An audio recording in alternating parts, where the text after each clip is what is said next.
Today we are aboard the Chi-Chi-Mon demonstrating wire splicing. We would like to take this opportunity to thank Ontario Northland for letting us use this facility and also the equipment and wire.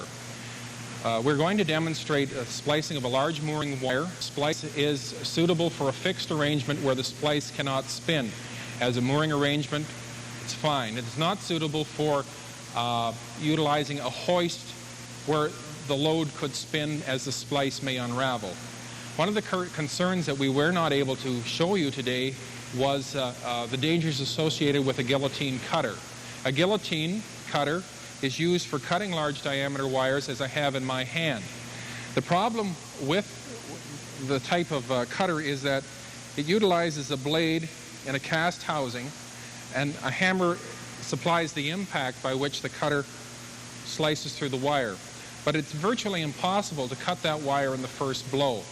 And what will happen is the cutter will go down possibly halfway through the wire and bounce. And then if the individual wielding the hammer came down again, the cutting of the first and the second blow would send small particles or strands and could easily damage your eyes. So it's very, very important that there is an understanding that when you're using a guillotine cutter, that the guy that's doing the repositioning, there's one impact, the guy with the hammer stops until he gets the nod to continue. Very important. And also we'd like to explain some of the safety gear, which is very, very important. Leather palmed gloves, safety glasses, ensuring that your arms are covered to prevent abrasions and cuts, and also having a cutter, rather having a tender that is assisting in the operation to ensure that you don't basically get cut or slapped by one of the stray strands. So now we're going to continue with the operation and hope you benefit from this video. Thank you.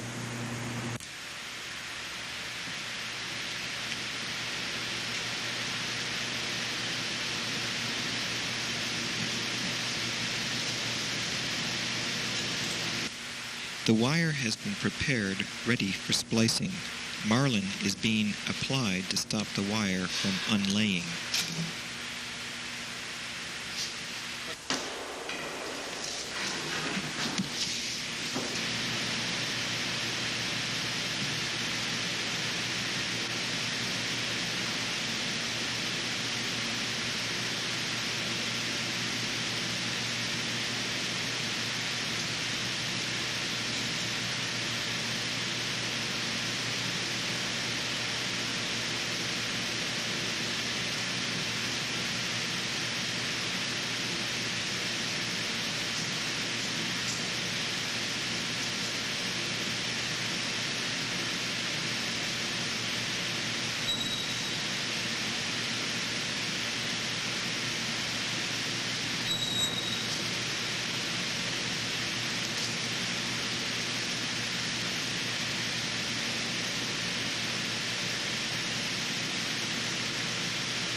The ends have been whipped to ensure each of the 6 strands will not unlay during the splicing process.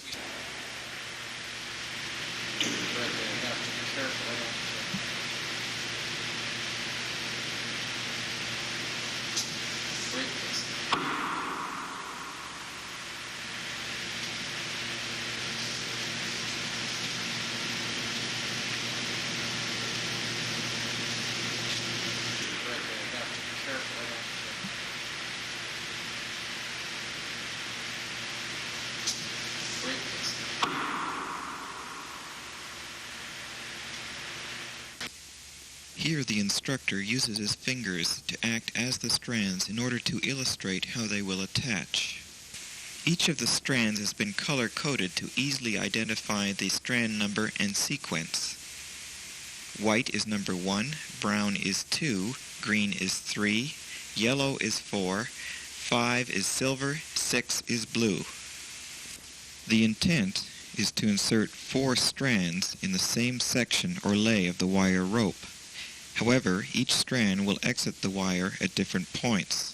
The first and second strands will pass to the left of the heart, with 3 and 4 to the right of the heart. The wire is hung with the spike inserted in any 2 strands gathered in the general vicinity of where the splice is to be started.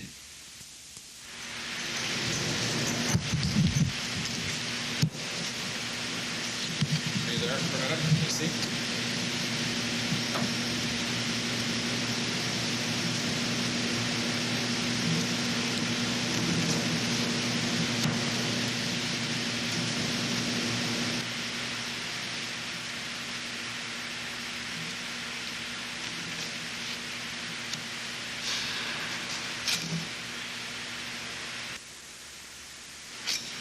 Put your spike in now.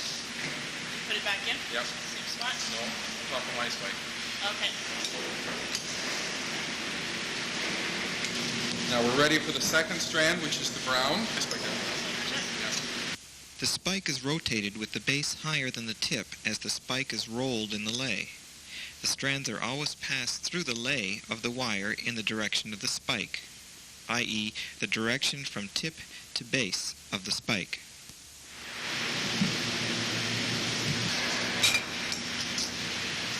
So now what we're attempting to do is work on the right side of the heart now.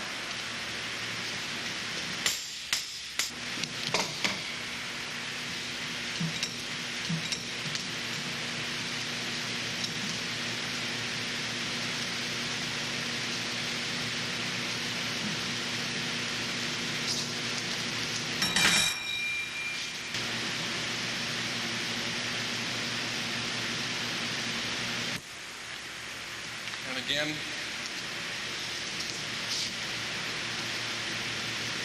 inserting the strand underneath it, and that's the third strand.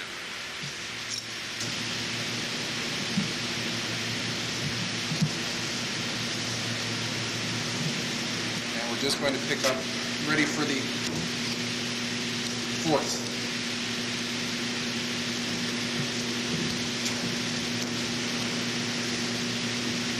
Which is the yellow.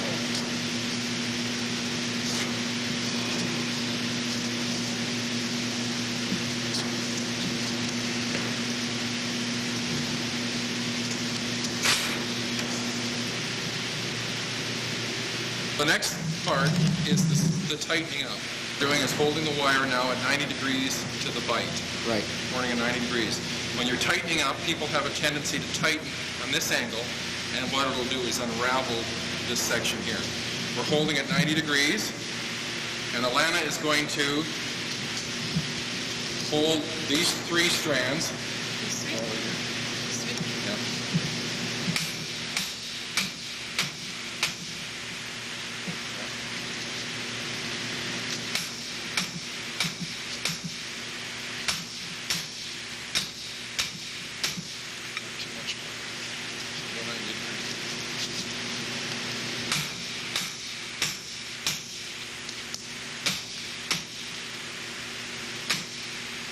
Then from this point, you can roll the splice down like that, together. And we can try one more time to tighten it up. You'll hold these three. Yep. And you'll see that from this point, the splice takes on a completely new appearance.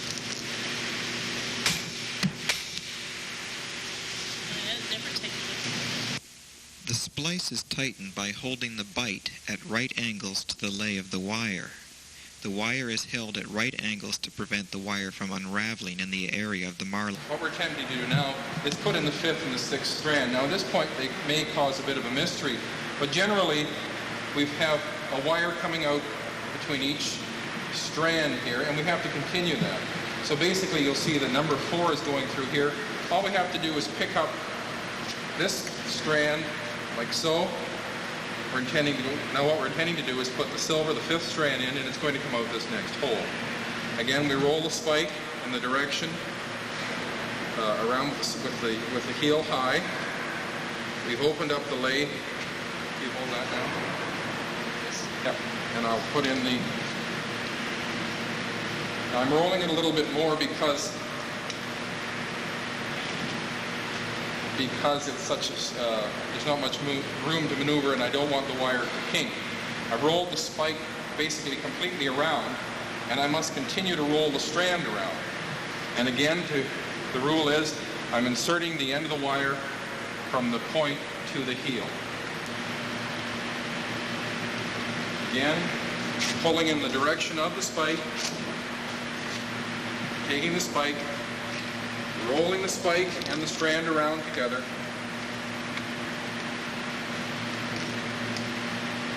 until we get it where we want it.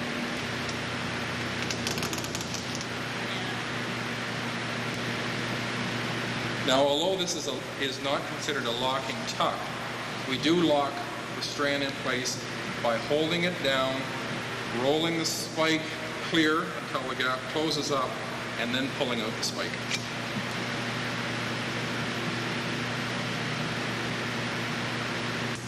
How long does it take to master this technique on average? Well, I think it depends on the individual, but some people would describe it as an esoteric science, something that's understood by few. And I had the opportunity of working with an individual from Newfoundland that worked in the mines.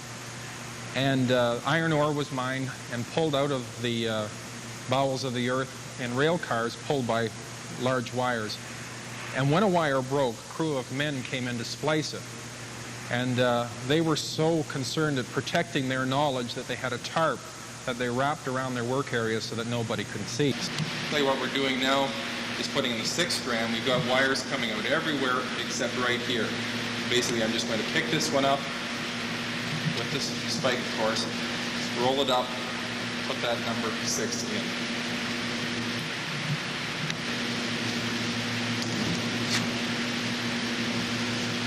Again with the spike high, rolling around.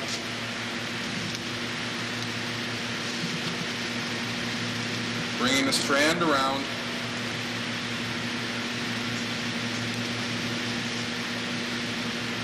And again, from the tip to the heel of the spike and pulling in the direction of the spike. And the technique again, lifting, pulling the spike back, keeping the heel high, rolling, and walking the strand down into its proper location, like that. Holding the strand down, rolling the spike back until it locks into position. And there we go with the first tuck.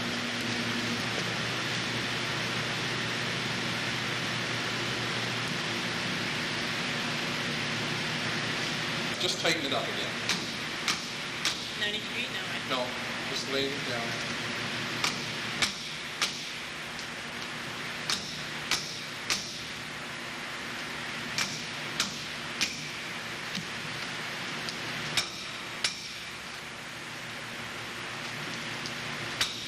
That's it. Now, Alana, those are yours. The tender has an important job. The tender controls the strands by gathering them together. The tender must rotate about the splice as the process continues and assist as required. We're going to wind the number 1 strand completely in. So basically when we're finished, we won't go back to it. Now, the simple rule is I'm working on number 1 strand, the white one.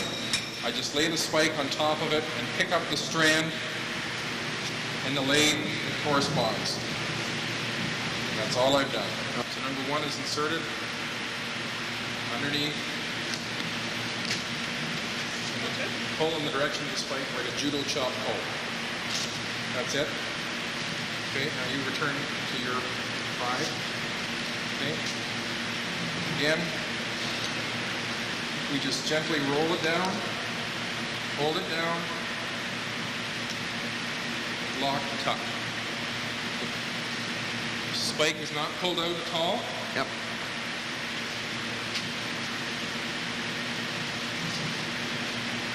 Okay. This is the 3rd tuck of the 1st strand. Right. Again, pulling in the direction of the spike.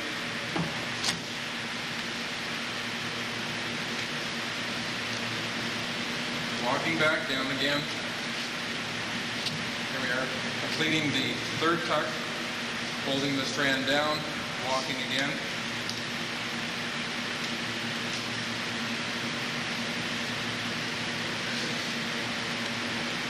That's the 4th.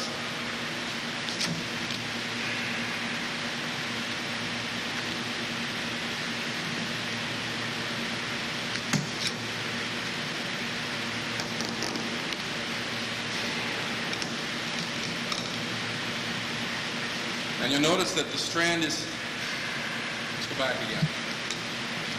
It's getting very short, and it can basically knot. So again, I'm going wrapping around, pretty well one complete turn,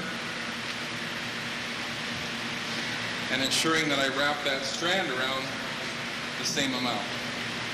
Okay. Again, in the direction of the spike, bring the spike back a little bit.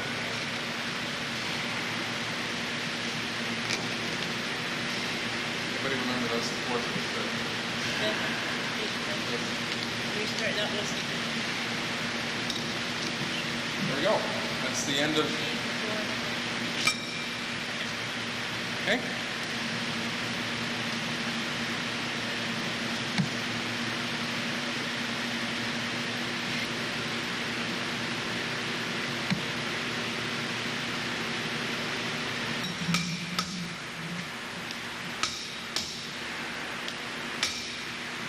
Oops, sorry. Now, we're going to be working on the second, which is the brown one. And again, we just lay the spike on top of the one we're going to work.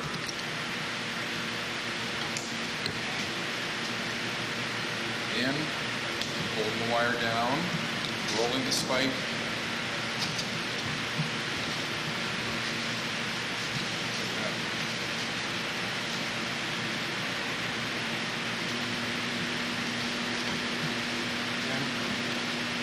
Pull out now in the direction again, direction of the spike with a judo chop pull.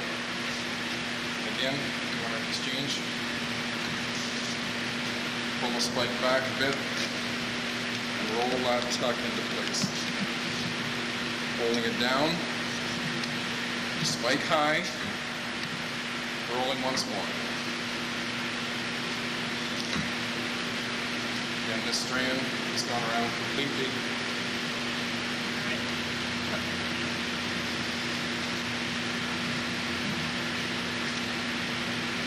That's the third tuck, second strand.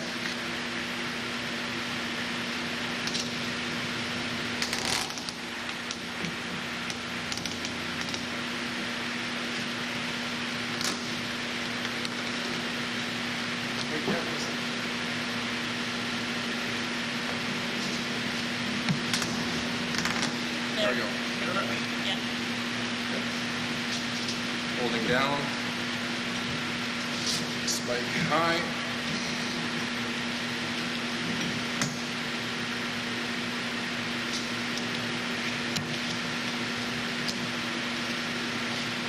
This is the fourth.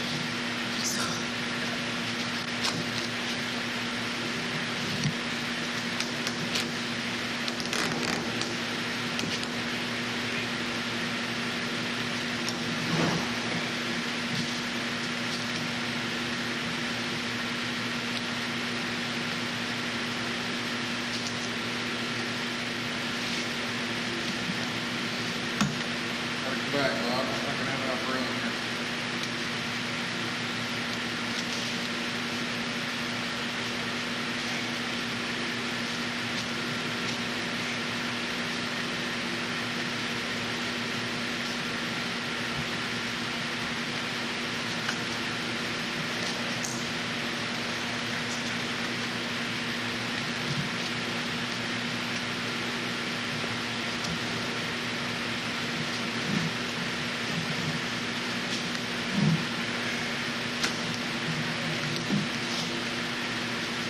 Worse too, I think. Okay.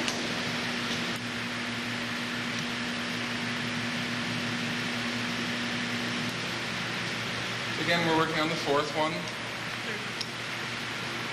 Third, sorry. Thanks. Third one, the spike on top of the one we're going to work, reaching in.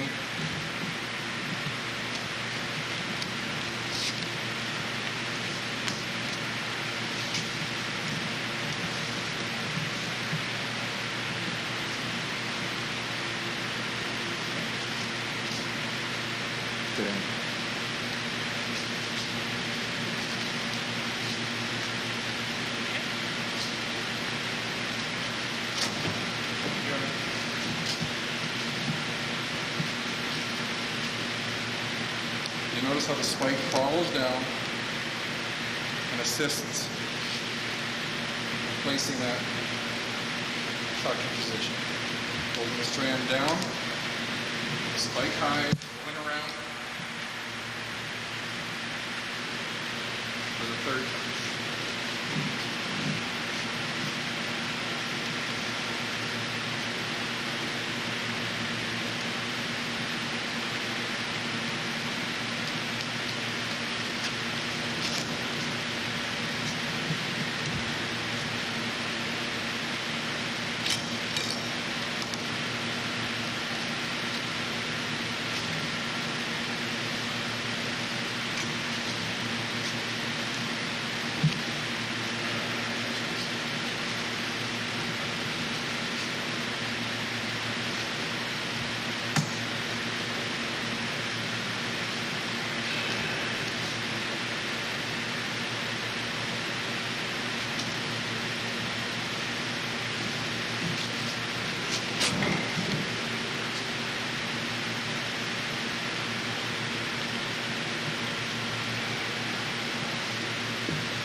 Okay, we're working on the fourth strand now again, the yellow one.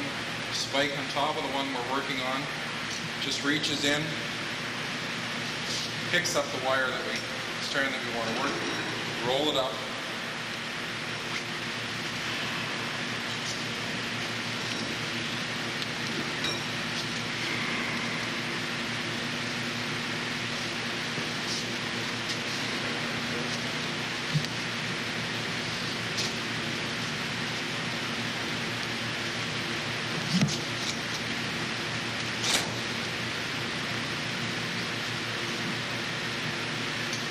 Again, bringing the spike and the strand down, holding this down, walking again, locking that in place.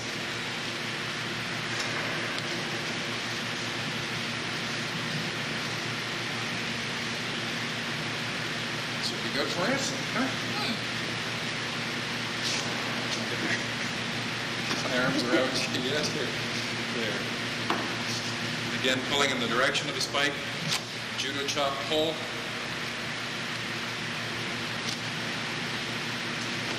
Walking the spike and the strand back together.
Working on the 5th strand, the spike at the top. The strand we're going to work simply reaching in, inserting with the spike high,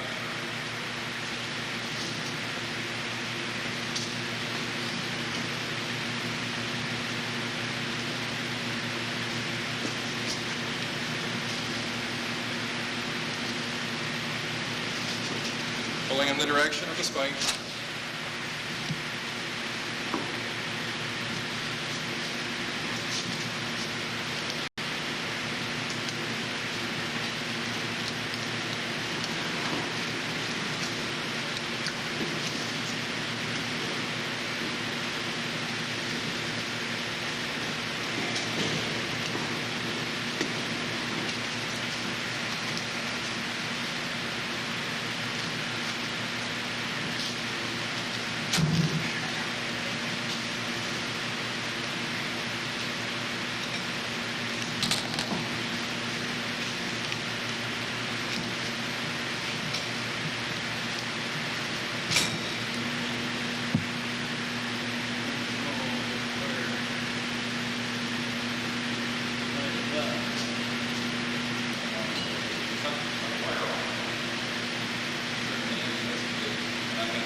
Spike angle up. You got it. I'll shoot you now. Nice.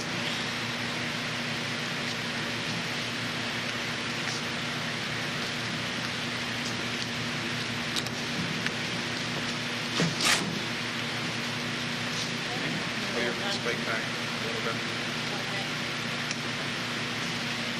Roll it back. Together.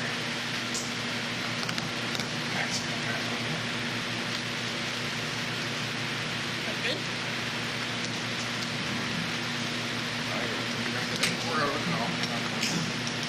Okay.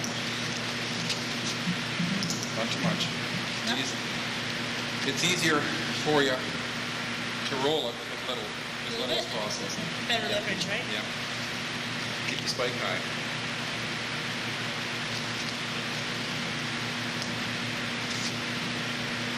Thanks.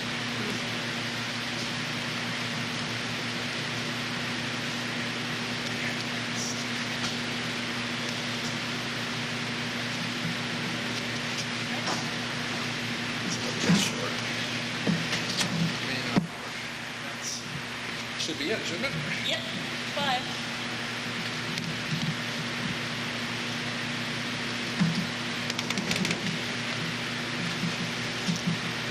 And that's it. There we go.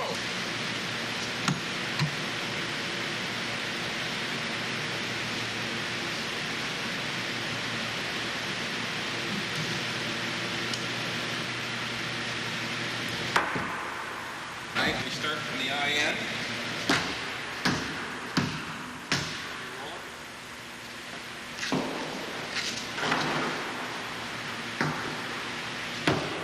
Upon completion, the splice is lowered to the floor and pounded to strengthen it.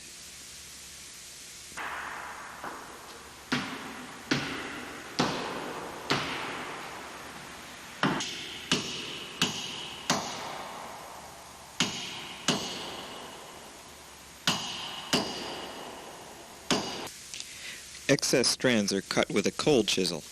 An oxyacetylene torch should not be used to trim the strands against the splice. The strength of the wire could be compromised.